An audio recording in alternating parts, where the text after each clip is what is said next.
Hello, it's Georgie Oldfield again on the second video of the series about how to reduce your self-induced stress that's created by the way you speak to yourself.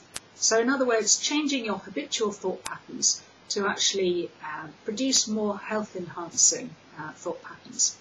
So the first video I suggested you just become aware of it, because as we said before, unless you're aware that how you speak to yourself creates stress, how can you do anything about it? So the first step is actually just becoming more aware of it, identifying what thought patterns do actually create stress in you.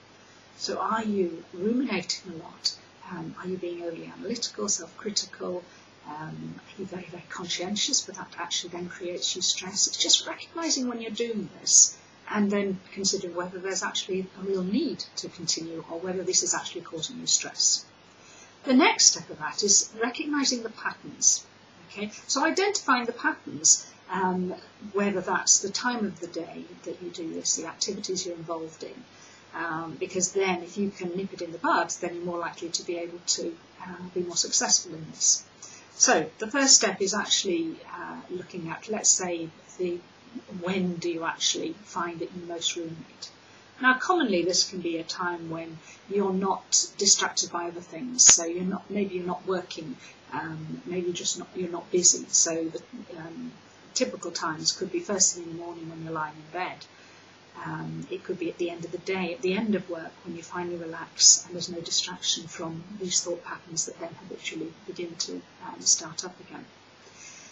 It could be while you're doing something that you don't really need a lot of conscious awareness of. So something automatic like driving in the car, showering, doing your housework, things like that, when you don't need really your conscious brain to actually do the activity you're doing because your brain's learned it and it's become, again, a habitual pattern, so you don't have to think about it, and therefore your thoughts can more easily go off on a tangent, and that's when often people begin to ruminate and analyse things and create basically the fuel for your symptoms if you have stress-induced symptoms, or trigger them in the first place. As well as the time of the day or the activities you're involved with, it could also be circumstances. It could be that somebody says something to you that upsets you, or maybe you open an email, or there may be a recurring theme somewhere, maybe if you have a fear of criticism, and that might actually then cause you to ruminate, go over conversations that you've had with people, or if you're a people pleaser wondering what other people think of you. These become habitual patterns based on being primed in the first place, usually in early childhood, and then these triggers then create the self-talk that in itself then fuels these symptoms. So have a think over the next day or two and just consider what your patterns are. What are the things that you most need to work on? And we can take them one by one, but actually just have a think about that.